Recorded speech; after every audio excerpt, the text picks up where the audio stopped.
1857 की क्रांति, जिसे भारतीय विद्रोह या सिपाही विद्रोह भी कहा जाता है, भारतीय इतिहास का एक महत्वपूर्ण मोड़ था।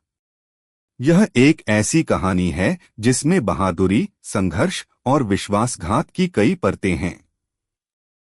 इस क्रांति का प्रारंभ मेरठ से हुआ, जब ब्रिटिश ईस्ट इंडिया कंपनी के सैनिकों ने अपनी एक छोटी सी अनदेखी के खिलाफ विरोध किया। लेकिन यह विरोध जल्द ही आग की तरह फैल गया और भारत के विभिन्न हिस्सों में असंतोष का विस्फोट हो गया। मेरठ में जब कुछ सिपाही अपने खिलाफ लगे हुए नए कारतूसों का विरोध करने लगे, तो उन्हें खौफनाक तरीके से दंडित किया गया।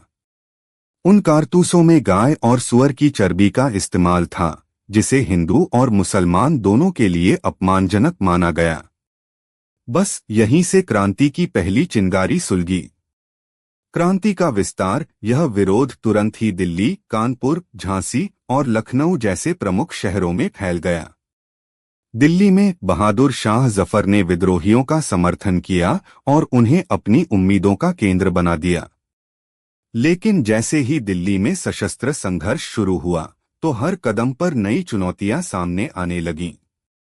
उत्सुकता और सस्पेंस, सभी जगहों पर वीरता की कहानियां बिखरी पड़ी थीं। कानपुर में नाना साहब, झांसी में रानी लक्ष्मीबाई और लखनऊ में नवाब वाजिद अली शाह ने संघर्ष किया। इन सभी नेताओं के सामर्थ्य और संघर्षों में एक अद्भुत सस्पेंस था। क्या वे अंग्रेजों को हराएंगे या फिर हर बार किसी नए विश्वासघात या बाधा का सामना करेंगे?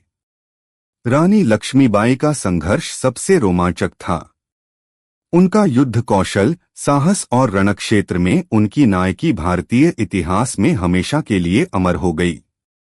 लेकिन अंग्रेजों ने अपने राजनीतिक और सैन्य कौशल से धीरे धीरे मोर्चा जीतने शुरू किए।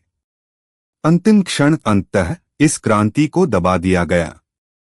लेकिन इसका प्रभाव इतना गहरा था कि इसने भारतीय समाज और अंग्रेजों के शासन को सोचने पर मजबूर कर दिया।